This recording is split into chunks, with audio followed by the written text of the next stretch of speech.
So I found this book about the history of Brazil and the history of Brazilian football, like in the same book. And the argument the book is making is that you actually can't separate the two. Yeah, that makes sense. It's like you can't take out Carnival or telenovelas either. No, I just saw this whole thing about how telenovelas are like the new cultural arbiter now that the Catholic Church has lost power. Yeah, I'll have to find in my Brazil book that I'm still working my way through. I'll have to find, he's got a great thing about soccer, sports, and all three of those things. So okay. Well, yeah, this one's just football. And one of the really interesting things that I loved is the class warfare that took place when they first brought football over. Nice. And like how it wasn't for poor people. And then this one, and then a bunch of like Portuguese, because it was all for Europeans. And the Portuguese that had been there forever were like, I'm sorry, who are these Europeans? Like, we're not like gross, go away, you Brits, we're done. Yeah. So they started making clubs that were like open to working men. And of course, making tons more money because A, they were better businessmen. They weren't the elite who just sat around doing nothing. Yeah. And B, inclusivity always makes better everything. So they started winning like national tournaments and hiring like Black Brazilian footballers. And all the white Brazilians are like, why is this happening? And they kept trying to like shut it down. And then they would just open a club in another part of the country and make more money. Like it's like, okay, God. I love it. I love it. I love the people that just that signed on to our talk about the Oscars, and they're like, why are they talking about Brazil? The history of sports in Brazil. Sorry, guys, we're talking about that later on the channel. We'll get into the Oscars now.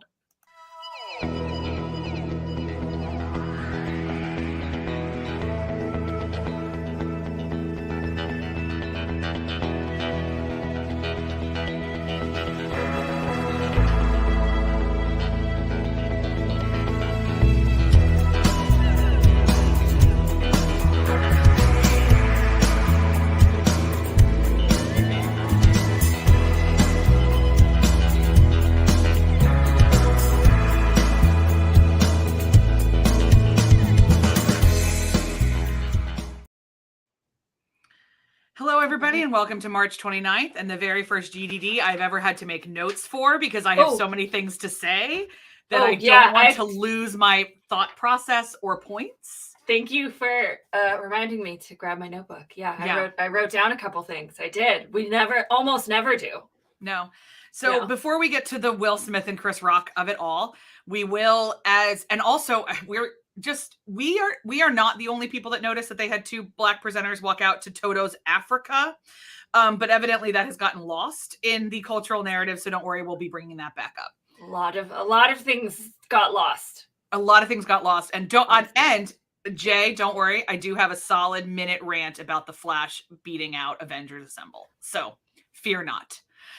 Fear not. But since we are here and it is the normal Good Doctors Diagnose and not just a rant on the Oscars, we're going to hop on in to our empathy exercises. We've got some heartwarming ones and some sad ones, but on the whole, this one feels more positive than normal, which is good because the live itself is not. So here we go. So the first one I really loved. This comes from NPR, and it is the story out of Houston that 10 strangers came together for a kidney swap. And in case you were wondering, that doesn't mean that they literally swapped each other's kidneys because that would defeat the purpose of getting a kidney donated. But as I'm scrolling, if you're watching this on video, it was a whole lot of like someone needed a kidney and then her twin gave her kidney to somebody else whose son-in-law gave his kidney to somebody else. And the 10-person procedure took place over 4 days. Oh my God. I'm sorry. It wasn't in Houston. It was somewhere. It is in Houston. Yeah. At Houston Methodist. But they performed 10 kidney transplants in 4 days, and 10 people have new life now at Houston Methodist because 10 brave people said, I can give up my spare. That's amazing. So amazing. Also a PSA that if you have not been tested for the kidney donation database anywhere in the world you are watching this, I guarantee you somebody may need your kidney. So our dear friend, Beth Fizell, her husband, was on the list for many, many years. I know my whole family got tested. We were not a match. He has since received a match and his life has turned around.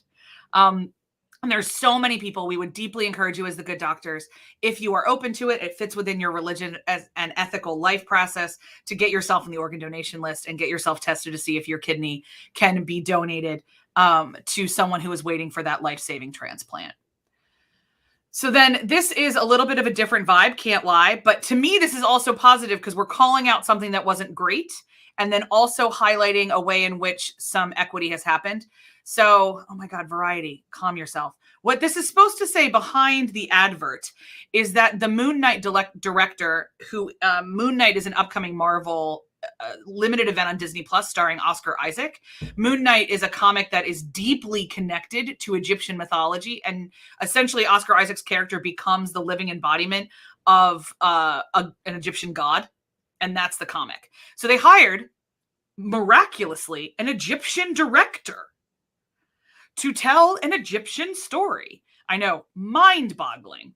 And he calls out that one of the reasons it was so important to him to make this feel like Cairo is one of the scenes in Wonder Woman 1984 where they go to quote unquote Egypt. Oh. And in that scene, there is a sheik. There have not been sheiks, honestly, probably ever in the Middle East, and definitely not since before Jesus walked the earth. It is largely a Western construction of Orientalism and othering. It is not great. And it's one thing to keep those in all of that stuff in the 80s and amazing, but Wonder Woman 1984 was made 2 years ago. Right. And we're still trying to do this stuff. So I'm really glad that this director, whose name is Mohamed Diab, has called this out so effectively, and then also has been given the opportunity to tell his story. Guys, I love the Moon Knight comic. I am super excited about this adaptation. And Oscar Isaac is essentially playing two different people. And if anybody is up to that task, it is Oscar Isaac. And I'm sure he's going to slam it. He can do no wrong. I stand by that statement. Super excited. People who can do wrong include Deshaun Watson and the organization of the Cleveland Browns. Because he has been drafted to the Cleveland Browns from the Houston Texans. And while that process was happening, he has been faced with a criminal complaint. 22 women have filed a complaint against him and counting for sexual assault and other crimes. And the thing that I would like to discuss is that at his there's also other stuff coming up here. That's what this article is, that there's another grand jury. There's another thing. But the Browns have come out and said that they did all their due diligence during the process of recruiting him. And I talked to a friend of mine and a friend of the show, Laura, who is a very active Texans fan, who informed me that the lawyer for all of the women has been on Houston News saying that he has not even been contacted by the Browns organization. So I would just like to point out that if you are somebody who is looking to hire somebody who is under criminal investigation for sexual assault, you may want to speak to the accusers. You may want to speak to their legal representation. And if you don't, you can miss me with a claim of due diligence. So another reminder that, Deshaun Watson's ability to play football is significantly more important to the Cleveland Browns than his abilities to not abuse and hit women. The other thing that, or allegedly, sorry, I have to say that, but 22 women, y'all. And also, we believe women. One of the things that he said is, I've never disrespected a woman. And I texted Laura and I was like, I'm really sorry. I've disrespected women. We all disrespect each other all the time. Can we be done with these blanket statements that clearly are garbage? Of course you've disrespected women. Have you physically harmed them? I hope not. But 22 of them are saying you did. So let's have some honest conversations about it anyway. Other people that need to learn how to have honest conversations are the Windsor family. What a transition. That was a good one. I just have to say before I get into this, if you guys see me looking to the side frequently, it's because there's these two doves on the windowsill in my spare room, and my cat is figuring out what the heck to do about them. she's not doing anything, and the doves are just sitting there cooing. It's hilarious. And they're just hanging out, and she's like, I don't know what to do. Karma is concerned. Yeah, but she's been an indoor cat her whole life, so she doesn't actually know how to handle it. So she's just very agitated. Oh, bless. So a little distracted. But speaking of people who need to learn how to have honest conversations, if anybody did or didn't see the news over the last 10 days, 2 weeks or so, Prince William and Kate were meant to tour countries in the Caribbean that are not Commonwealth countries. They're not members of the Commonwealth, but they still have the Queen as the head of state. And this is done in advance of the Queen's 70th Jubilee, which is coming up in June. And kind of to keep good relationships with these countries. This is a goodwill. It's a goodwill trip. But, the Windsors didn't ask these countries if they wanted a goodwill trip or if they wanted to reestablish or reconnect with the monarchy. And so they faced protests in several places, most vociferously in Jamaica, which was their last trip, where the Jamaican government released a group of advocates for reparations and also for breaking with the monarchy released a statement in which they said, in part, quote, "We are of the view and apology for British crimes against humanity, including but not limited to the exploitation of indigenous people of Jamaica, the transatlantic trafficking of Africans, the enslavement of Africans, indentureship and colonization is necessary to begin a process of healing, forgiveness, reconciliation, and compensation." If there was ever a better colonizer's mic drop, I have not seen it in some time. So it's something to, hopefully William and Kate learn from this and the Windsors learn from this. Jamaica said that as soon as the trip was over, they were going to start the process of becoming a formal independent country, island nation.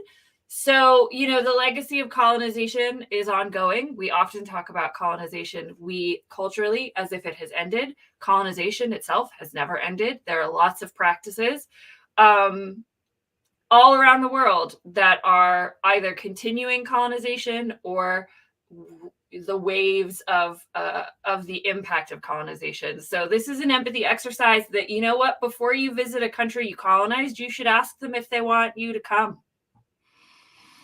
It just feels like they could have gotten a WhatsApp. I know. Just quick, hey, do you want to spend the money for a state visit? My guess is no. Send an email, friends. Honestly, a carrier pigeon would have been more classy. Right. Speaking of colonization and legacies thereof, this I thought was a great article that came out last year, but it was being reshared before the Oscars. It has been shared a lot since the Oscars because the most controversial part of the Oscars, which we will talk about when Will Smith assaulted Chris Rock, was very quickly touted as the most violent thing to happen at an Oscars, or the most horrible thing to happen at an Oscars. And a lot of Indigenous Twitter was talking about this moment instead, which is very famously in 1973 when Sacheen Littlefeather refused to accept Marlon Brando's Oscar on his behalf. And a little known part of this story is that it took 6 security guards to restrain John Wayne from attacking her while she was making this speech. By the by, without talking about racism, but this was the first time that an Indigenous woman, made a political speech at the Oscars. It happens a lot now where people make political statements in their acceptance speeches, but this was really the first one. And an attempt at the time to acknowledge the harm caused by the film industry in terms of perpetuating negative stereotypes against Native American and Indigenous peoples. So, we have and have not come away since then. But I did see a lovely tweet from one of the actors of Rutherford Falls who says that she Zoomed with Sacheen Littlefeather after she watched some of Rutherford Falls, and she was so happy to see the positive representation of Native folks. So this is just, I thought, a good story and a good reminder for when people say oh, why do we care about what happens at the Academy Awards? It's not relevant. It's not culturally relevant. It's very, the art and the stories that we tell through films and the stories that we honor with awards says a lot about our culture. And we'll get to that for our GDD topic. But that was that was the story that I wanted to tell. And then this morning, into my inbox came, following my path of colonization and the impacts of the stories we tell, to this delightful note to end on, I think, for today's empathy exercises. And that was last year in June. I don't know how I missed it, but apparently I did. The Anthropology Association of America, or the AAA, as we call it as anthropologists, apologized to Native Americans for the field's legacy of harm. And this is massive. This is massive because my jaw dropped when you put this in the Slack. Like my jaw actually dropped. I know, because could you imagine sociologists doing it? Lord, no, that's cute.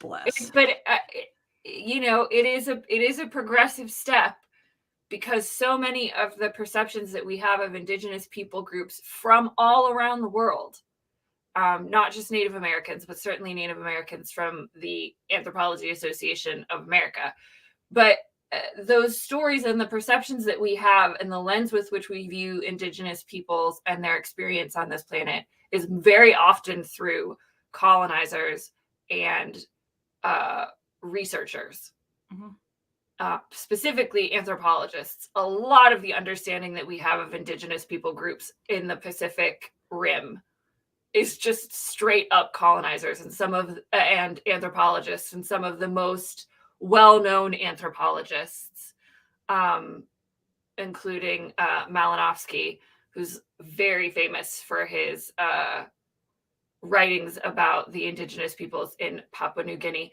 So it's things that are done in the name of science and exploration and knowledge can still be very, very harmful, especially when they're done through the lens of our racist perceptions of different people groups. And so I was really encouraged by this, and I hope that the attempts to make amends and undo some of that lasting legacy of harm continue past this apology. And speaking of lasting legacies of harm, we would now and apologies. We'd like to talk about the Oscars. Now, a couple things up front. We're going to kind of get all the other business out of the way, because other things happened besides the two major things that we're going to talk about. So we're going to talk about all the other things first. But up front, we want to say that if you are here to hear us declare a winner, you are not going to be pleased with our analysis. We are coming at this very much from a place of, in a little bit of the spirit of what Bernice King tweeted, actually, which is that we see people feeling very tender on a lot of sides of this conversation, and we want to hold space for all of those sides. Mm-hmm. We respect that there's lots of Black women in particular that are saying this is not a white woman's conversation. We hope that our body of work has proven that we are trying not to center ourselves at all in this conversation and simply point out the impacts that this has had on culture, as is our job. We will be honest about our opinions and our feelings, because that is what y'all pay us for in some ways. But we are going to do everything we can. We have spent an inordinate amount of time in the last 36 hours trying to wrap our heads around all the layers of this. We've got some really great stuff we'll put in the show notes. I particularly enjoyed the conversation on NPR's Pop Culture Happy Hour that we'll be linking, that includes Aisha Harris, Glenn Weldon, Stephen Thompson, and Linda Holmes, and kind of how they broke it down. There's some other really great stuff from some other writers as well that we'll be linking. So yeah, in particular, I want to shout out somebody before I forget their name. And we've got a couple. Yeah, Soraya. We've got a couple articles by one particular author at Andscape, whose full name is Soraya Nadia McDonald. So shout out specifically to those. But we'll have a lot in the show notes. So all that being said, we just wanted to be honest up front and tell you what perspective we're coming at this with, so that if you were waiting for us to declare a victor, you can go about your day and we will give you your time back. But now I would like to talk about, so let's talk about the non-Will Smith things that made us go, really? Then we're going to talk about the things that made us happy. And then we're going to get into Will and Chris and Jada. So what made, my dear Dr. Erin, platonic soulmate of my heart, what made you go, Yeah, a couple things, right? So I was giggling to myself this morning as I thought about the fact that we decided last week to make this our topic for today, having obviously no idea what would happen, and thinking that we would just have to deal with the bog standard conversations about Oscars So White. Yeah. And their continued struggle with diversity. So most of my moments come from their attempts at diversity. I'm going to put in like inverted commas, because it was a lot of performative nonsense from my perspective. And the reason we talk about this is because the way we craft these award shows says a lot about the way we feel about what it means to see the full spectrum of humanity in people. And what we have seen consistently from this show is that it doesn't know how to represent the full spectrum of humanity. No concept. And it doesn't have an interest in it either. It does and not. So every time it gets called out on its lack of diversity, it pendulum swings, and usually pendulum swings to one intersection of humanness, and that is the Black intersection. And so that is what happened in this broadcast. We got a lot of representation of Black and decent brown folks. I mean, they did have that whole weird "we need to talk about Bruno" mashup that was like, what? Look, we like Latinx people too. Let's take the world's most popular song and rewrite the second two verses to make them about the Oscars? To make them about the Oscars. Yeah. Yeah. And I mean, like, so that one, I loved seeing the representation. I loved hearing the Spanish. I'm super into hearing Dos Orejitas in Spanish. Dos Orejitas is one of my favorite songs of last year, and I love it, and it makes me very happy. I was happy to see the actual actors who sang the song in the movie, performing it. That was delightful. Megan Thee Stallion was the first person ever to like freestyle rap at the Oscars. Was she? I mean, she's so talented, it's upsetting. So cool, to me, it's hard to remove the cynic in me that sees that just as pandering, because what doesn't happen is the real inclusivity in terms of, recognizing people's contributions and actually awarding films that tell authentic stories. So for me, it was the opening with Beyonce singing the song that I didn't care for, everyone dressed like tennis balls. It was that kind of element in that still the majority of winners were white. And that's really where it came down on the end of that. And then what else? There was something else I didn't care for. It was mostly just that throughout. It was, it was Daniel Kaluuya and her walking out to Toto's Africa. I was like, why? Who thought that was a good idea? Because their parents are from Africa? Is that what we're saying? But then it was a Black DJ. Nobody else, like, I saw 2 people commenting on it. So maybe nobody else cared and they thought it was cool. I don't know. I'm willing to accept that maybe I read too much into things, but that made me feel a little bit icky. And all of the kind of look, we're diverse moments that seemed really forced. Yeah. I mean, I think it's so I didn't love Toto, and like obviously the Academy's temporary decision to get into online polling, I think, was ill-advised. What was that? I mean, I know what it was, but also what was that?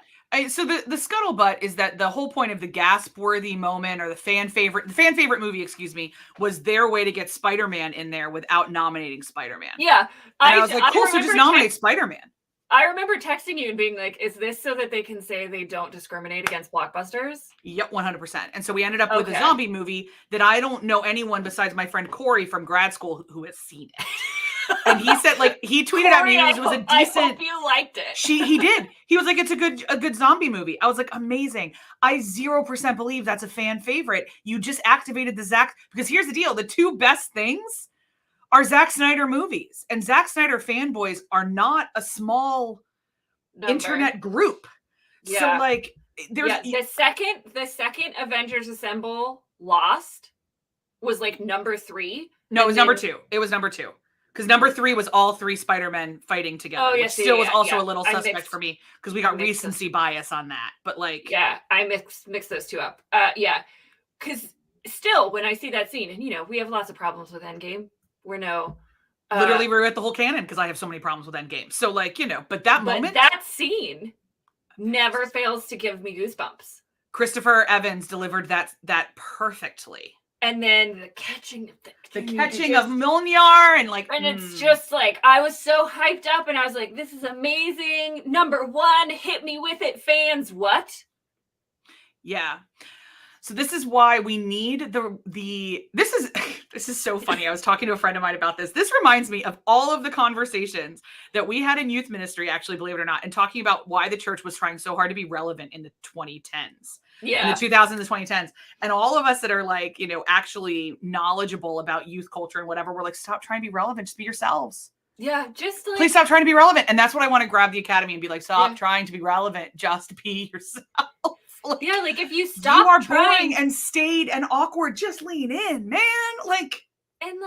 Stop trying so hard to be diverse. Because if you just are diverse, if you just let people be and you dismantle some of the systems that you've put in place that oppress different races and genders and sexualities through your voting system, you'll just naturally be inclusive. It's amazing. Yeah. I mean, especially if you just open it up to, Pixar's just doing the Lord's work out there. The amount of inclusivity we're having in Pixar at the moment. Come on. I know. And the moment, so all of what happened in the show, and then the fact that Rachel Zegler was nominated for Best Actor for her role as Maria in West Side Story. She wasn't? I thought she was snubbed. No, I wasn't. Sorry, finishing sentence. By everyone except the Oscars. There we go. Okay, I was like, wow, I missed a thing. Okay. No. This sentence had a second part. By everyone except the Oscars is one thing. Fine, that happens all the time. But then the film was nominated for Best Film, and she wasn't invited as a member of one of the films. That I heard Hollywood gossip on, that there were 2 factors. One is that she is filming Snow White, and it would have screwed up COVID protocols on the Snow White production. 2 is that she has broken rank several times in that she's not supposed to talk about Ansel Elgort at all in the press, and she has. And so there's a lot of theories that this was a small punishment from Disney to remind her that she's still a company woman. Which would make sense because she is sassy and I like it. And my guess is that 6 days ago joke was improv'd and not written for her.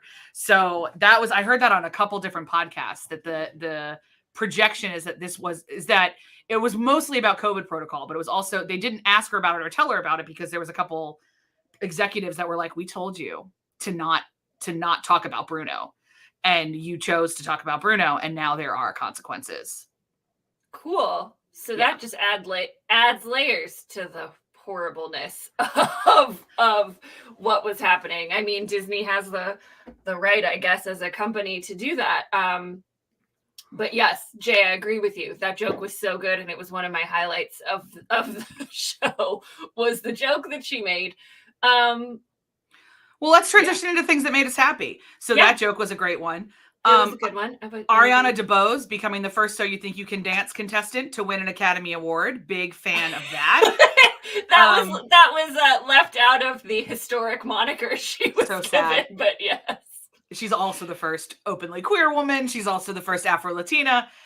She's also potentially the first goddess on Earth. Like, I love Ariana DeBose. She was amazing. Her speech was amazing. The thing that I found not shockingly shocking was that the only 2 Latina women to ever win an acting role, ever, Ariana DeBose, Rita Moreno, 60 years apart for the same role. I would just miss me with your diversity. Yeah. Miss me with your diversity. Small minor complaint. Yeah. When we were doing the clip packages for Miss Queen DeBose, you couldn't have done America or any of the ones in which she is joyful or singing. We had to do a no, trauma one. It's the one where she is just sexually assaulted. We had to do that one. Yeah, got it. No problem. So back to things that make me happy. Sorry, that was one of the things I wanted to say that I didn't like, was that I learned that they were the only two women.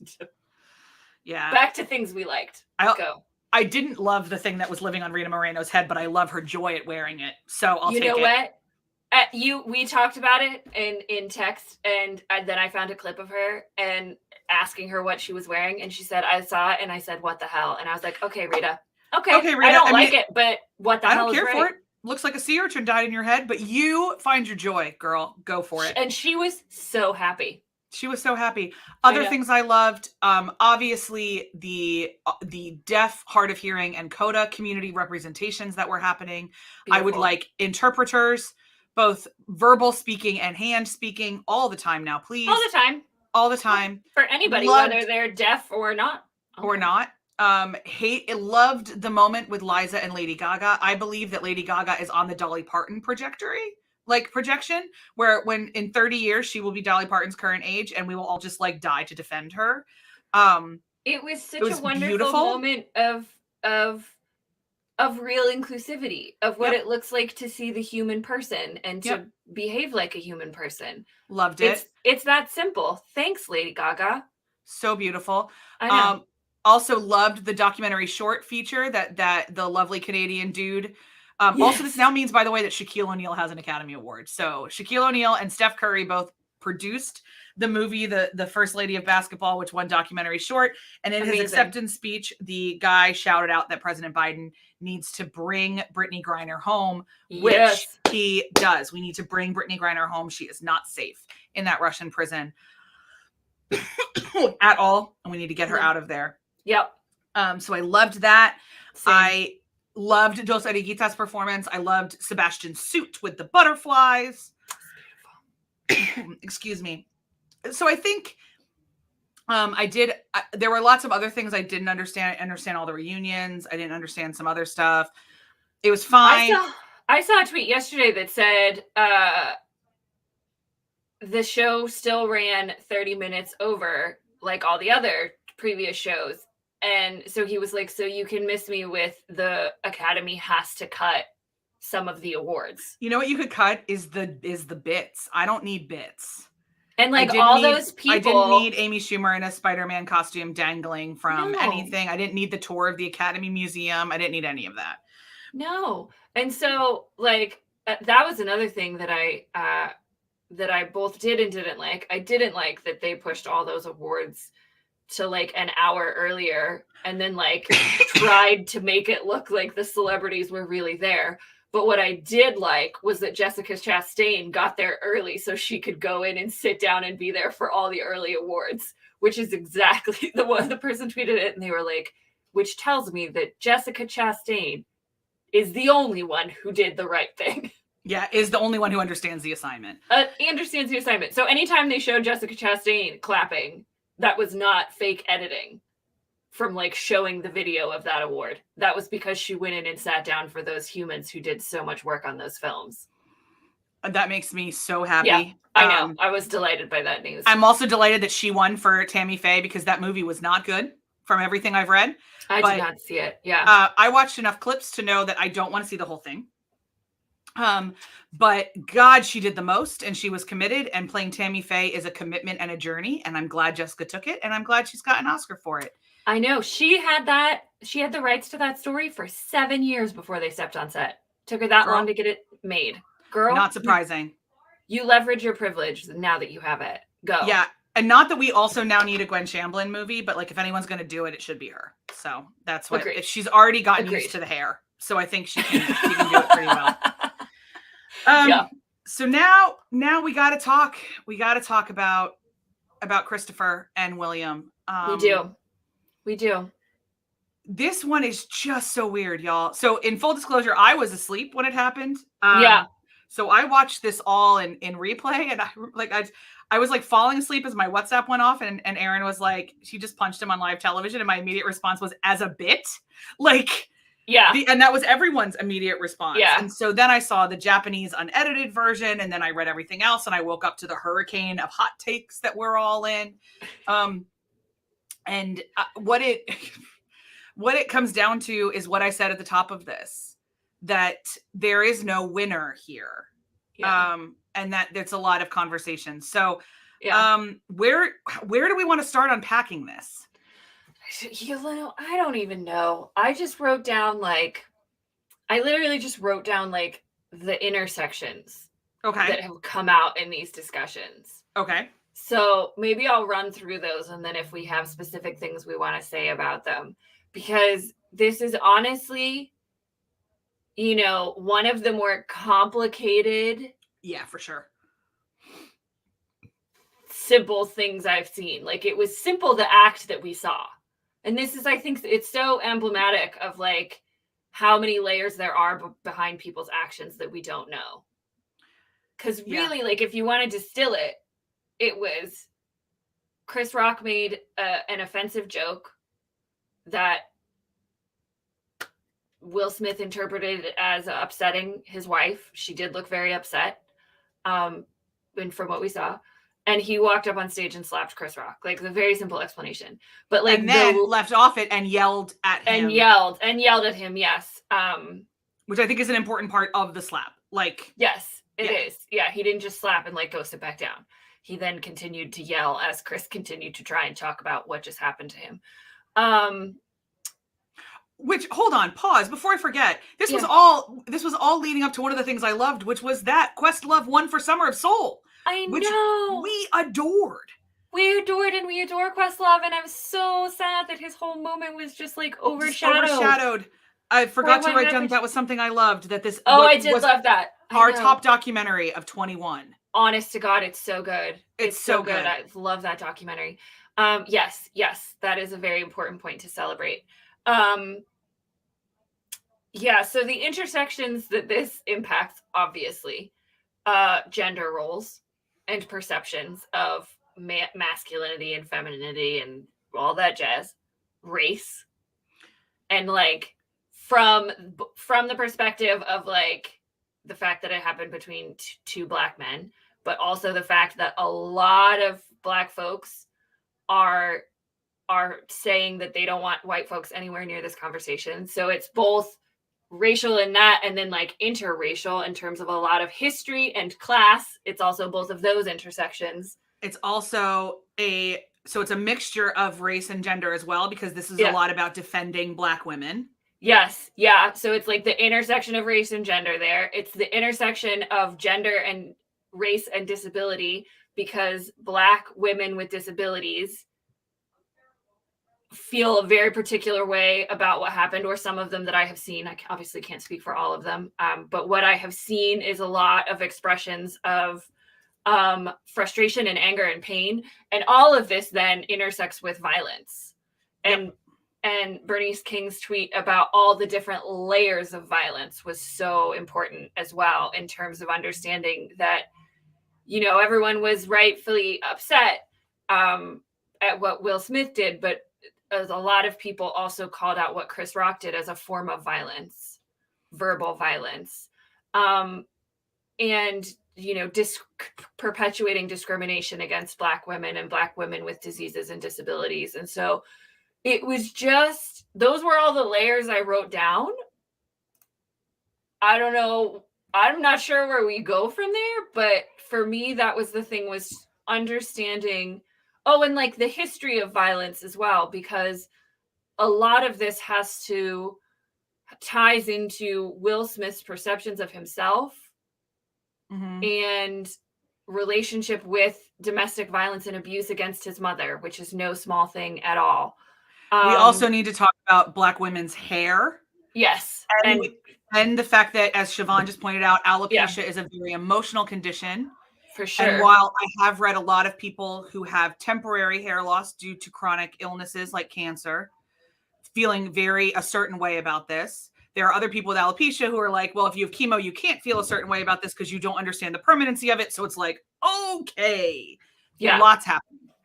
It is. And yes. And there is obviously then the emotions of it and the trauma of it, because as I have been spending the last 2 days unpacking and listening to as many people as possible to understand what happened, and understand as many different perspectives as possible, it certainly appears to be a trauma response from Will Smith that has a lot of stuff in it.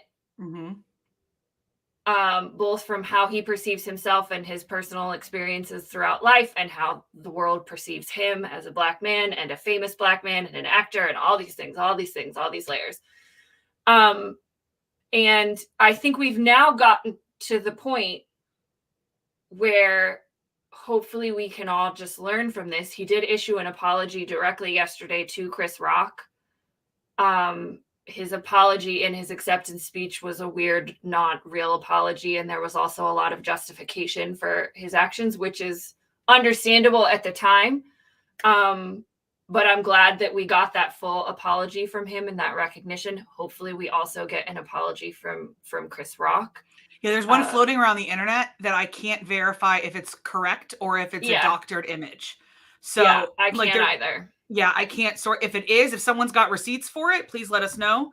But I can't find a single receipt besides that screenshotted image that's been going around Twitter. Yeah, so I think by the time I got to, leading up to our talk today, where I landed was there's a lot that happened. Some of it I can understand, most of it I can't, because it's not my experience. It's not my body, it's not my skin color, it's not my life. It's not my history, my lived generational trauma. It's not any of that. So I'm just trying to listen to as many people as possible and recognize that it's complicated and that a lot of people are in pain because of what happened. And there's only two other things I would like to bring up. One is that in Will Smith's acceptance speech, he used the phrase, "Love makes you do crazy things." Oh, yes. Which is language that abusers frequently use. I don't believe he even knows that, which is what I find. I don't believe he didn't abuse Chris Rock. That is not what I'm saying. He used language that is frequently invoked by abusers, which is one of the reasons that so many domestic violence survivors felt very triggered and wounded and very, very unsure of what was going on emotionally within them. That is a phrase that is a trigger phrase for many survivors. The idea of using physical violence, I understand that many people do not consider a slap physical violence. For a lot of people who are in the situation of domestic violence, a slap is still physical violence. Whether culturally within, I keep reading that a slap isn't a punch and we shouldn't worry about it. I just know that when I worked with domestic violence survivors, like, somebody breathing the wrong way when you know what's about to happen is a physical assault. And I know, like, in a business perspective, if somebody even like takes off their helmet in a threatening way, we escort them from the building. So these are what I know. I am concerned that he used that language and the language so easily. And I hope that people who were in fact felt unsafe by that can find safety and stasis again. I don't know if that is, there was a lot of discourse around like, this is the fuck around and find out. Everything that Will did was fine and justifiable because this is the end result of fuck around and find out, which is very common in the Black culture. I don't know. I'm not in that culture. The culture that I was raised in and that I live in and that I exist in would consider what happened assault. I do consider what happened assault. I do also want to point out that there's some politics of class in here too, which you raised and we didn't unpack. But I have a feeling that if anyone else had done that, who was not the presumptive best actor winner, they would have been escorted from the building. And so we're having a different conversation than we would in that situation because he wasn't escorted from the building, because he was the presumptive best actor winner. And the producer knew at that point that I'm going to guess, like, since the La La Land drums, I have a feeling that like they have better things in place where who the winner is now. Right. And they can't escort the winner out 40 minutes before he's supposed to win. Yeah, and I mean, I saw a lot of people talking about like he wouldn't have done that if it was one of the 3 female hosts. who had made that joke. I don't know. Or he wouldn't have done it if it was a white male comedic host. Probably not, because the optics of that again. So there's, yeah. And there's people, he probably didn't apologize to Chris or take any responsibility in the acceptance speech because he got texts from lawyers that told him not to do it because he might be civilly sued. There's lots of other stuff in this. What I will say is one of the takes that I have seen is that this is normal because Black men are violent, and that is bullshit and garbage.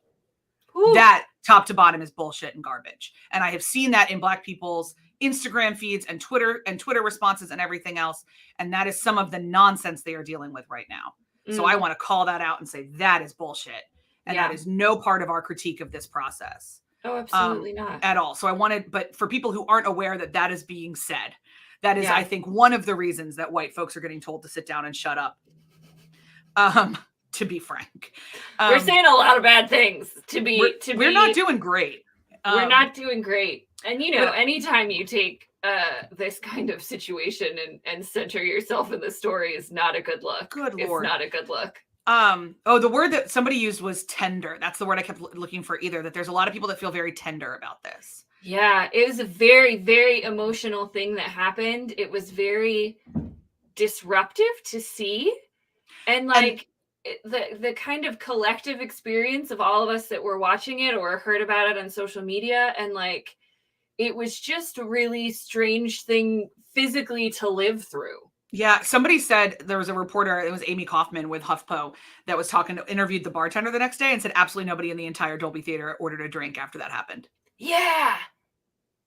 Yeah, I saw that tweet. That was fascinating. And if we want to talk about a trauma response, that's a trauma a social trauma that everyone in that room has lived through. Because again, we want to remind you that trauma is not comparable, but there are degrees of it. Yeah. And that those two things can be true at once. Yeah. I think my total summary of this, if anyone's got comments or questions and you want to throw them in the chat, feel free. Oh, the one other point I do want to bring up is that Serena and Venus have been very quiet as to the invocation of their father's name. I know personally, I would be too. I would be quiet about the invocation of my father's name in that context.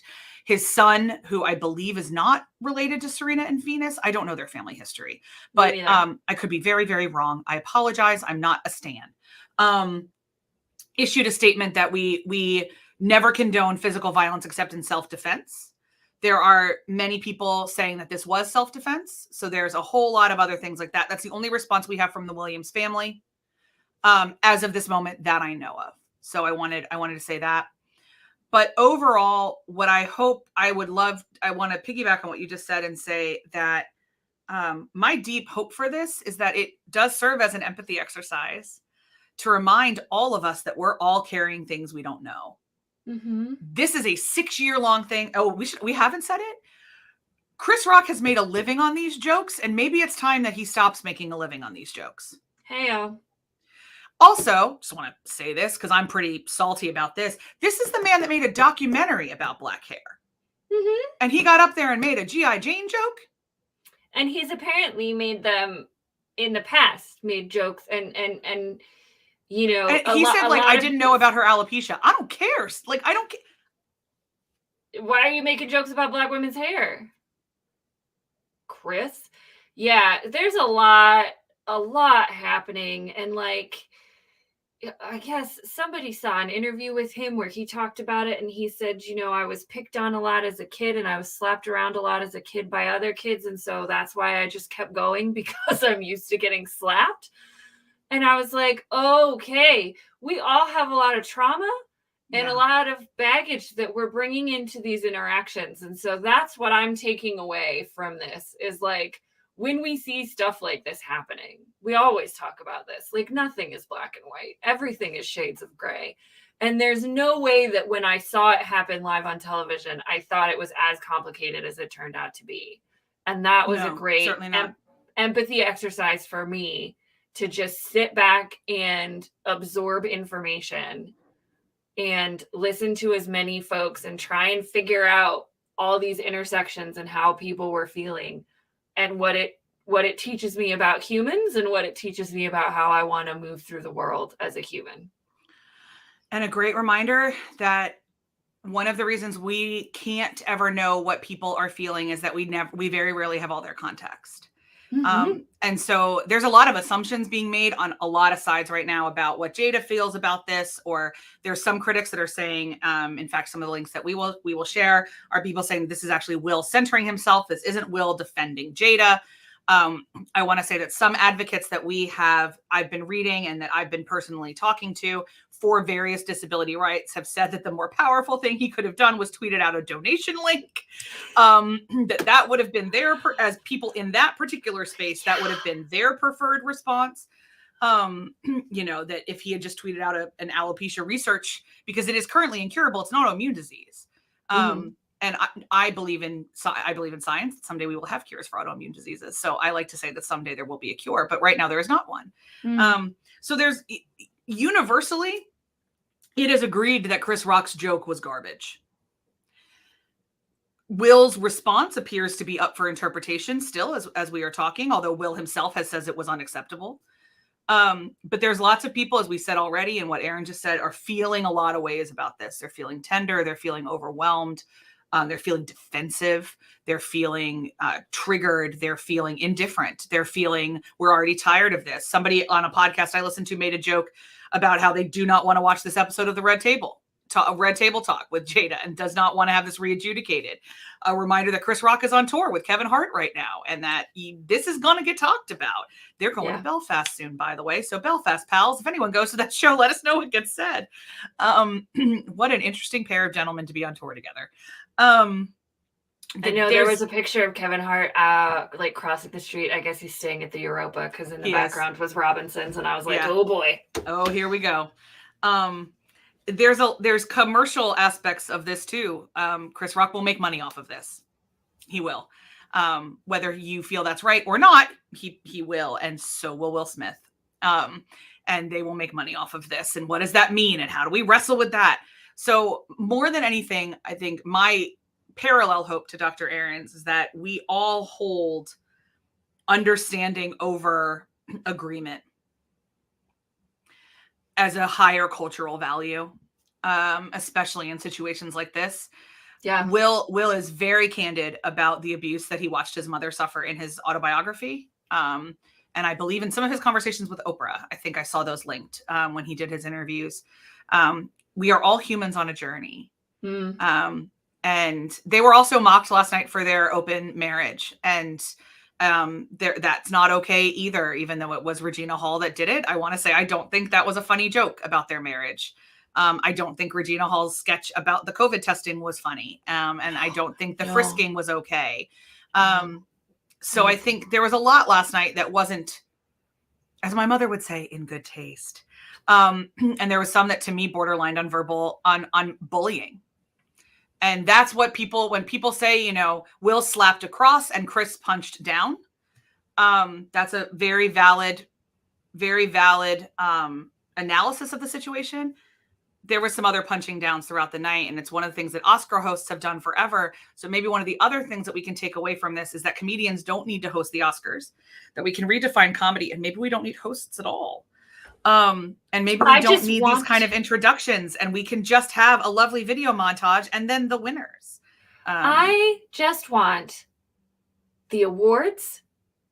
I want people to be able to make their speeches. I would like the costumes because I like people getting recognition for their fashion work. Yeah, no, I mean I want all the awards. I want people to show up in like full garb. Oh yeah, that would be cool. Yeah. I want the performances of the songs. I do. Yes, personally. And I want a nice, not distracting in memoriam. That I did not care for that in memoriam with the dancers and the singers. Yeah, I'm indifferent. I don't think we've ever done it well. So like, I'm kind of like, I'd like it, but I don't think we ever do it well. Yeah, that's all. That's all I want. I don't need jokes. I don't need comedians. I don't need sketches. I just want songs and awards. Yeah. And you can leave the sketches for like the Tonys. Yeah, give a chance to people to make the speeches that they want. Because then what happened with all their weird skits and Will Smith's 6 minutes acceptance speech was they had to cut several people with quote unquote lesser awards off. And I'm like, this is the best moment of their careers. Just let them speak. You're already running over because of your weird Amy Schumer's Spider-Man skit. Yeah, it's funny because I've listened to pods where people are like, it was delightful to watch Wanda Sykes dressed as Richard Williams. And I was like, we have different definitions of the word delightful. Yeah. So that's maybe we're out in left field on that one, and everybody else loved the skits and the jokes. Well, I think some of it is that like it's a television show, and the people that are there for it to be a television show, you need all that movement. But I'm like, okay, well, can we get the nerds? Can you put all those of us that just want those moments? Can we do like essentially there's a live stream? I'll pay $10 to watch it on Hulu, where I just watch all of that. You do commercials during all the stuff you think you don't care about, and then I don't have to watch commercials. Like there's other solutions here than what the hell happened on Sunday night. It was just an unmitigated shit show. So this has been our longest live in a minute. Good news, we had notes. This is messy and hard. And for any of you within the sound of our voice who have an autoimmune disease that feel attacked by this, we hope that you are finding emotional safety. We feel the same for women of color, for Black women, for women, for non-Black women of color who are disabled that feel excluded by this particular pain because of some other things. I've read those comments as well. There's lots of emotions happening around here. Survivors, victims and survivors of domestic violence, intimate partner violence, regardless of gender, sex, race, identity. Survivors and victims of bullying, which is certainly, that's a word that is feeling thrown around. People that have been made fun of by Chris Rock before that are feeling, people have been made fun of by Ricky Gervais and know what this feels like. Every award show has needled at people, and most of those jokes have crossed the line, including jokes made by my beloved Amy Poehler and Tina Fey. Where is the line and what does it look like? And I would love to have a longer conversation about that. But for me, the biggest takeaway is we all need to be gentle with each other, for all of us are tender. Yeah. And that our hope for you as we close this conversation and hit pause for now, because I'm sure this thing isn't over, like Kanye and Kim and Pete, because that'll come up again at the Grammys, because what happened the other night at the Oscars is one of the reasons that the Grammy organizers have said they have disinvited Kanye, is they feel that he will cause physical violence at the Grammys if he is invited. Cool.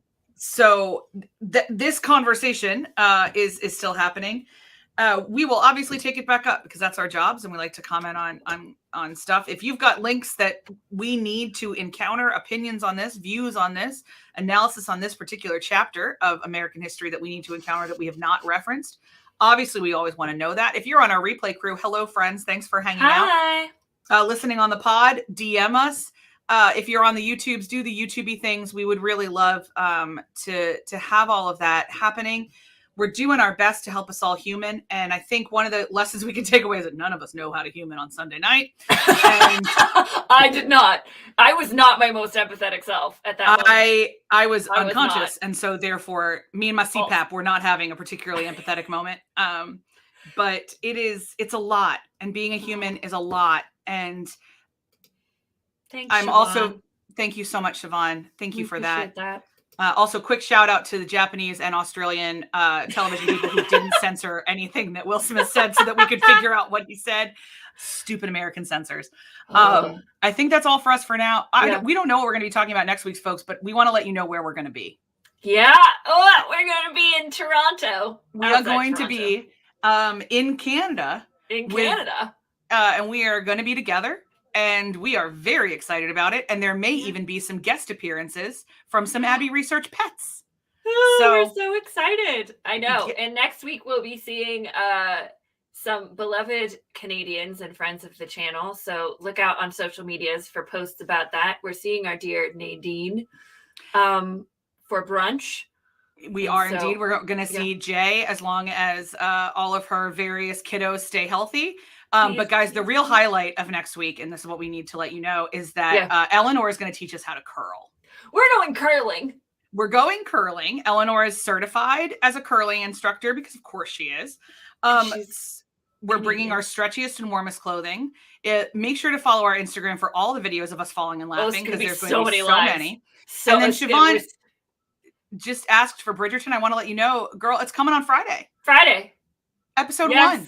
Episode 1. We filmed episode 1 yesterday. We're ready. It's coming on Friday. Yes, it's coming we on are ready Friday. to talk about Bridgerton. We are ready to talk about Bridgerton. We are still talking about The Dropout. We are having lots of conversations about lots of culture all over the place.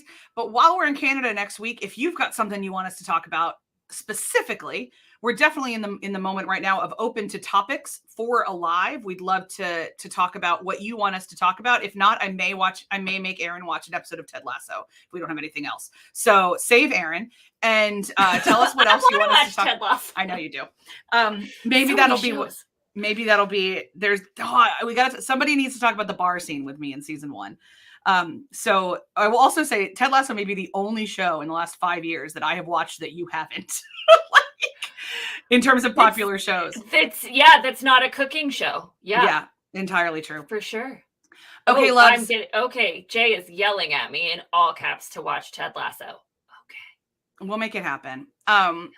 We are now just rambling because I'm so fried I don't know what's saying anymore. So pals, we love you. Yeah. Thank you so much for joining us. Thank you for your trust in us in this conversation. We took it seriously and we hope we earned it. And we will see you guys when we see you. Bye, everybody. Bye.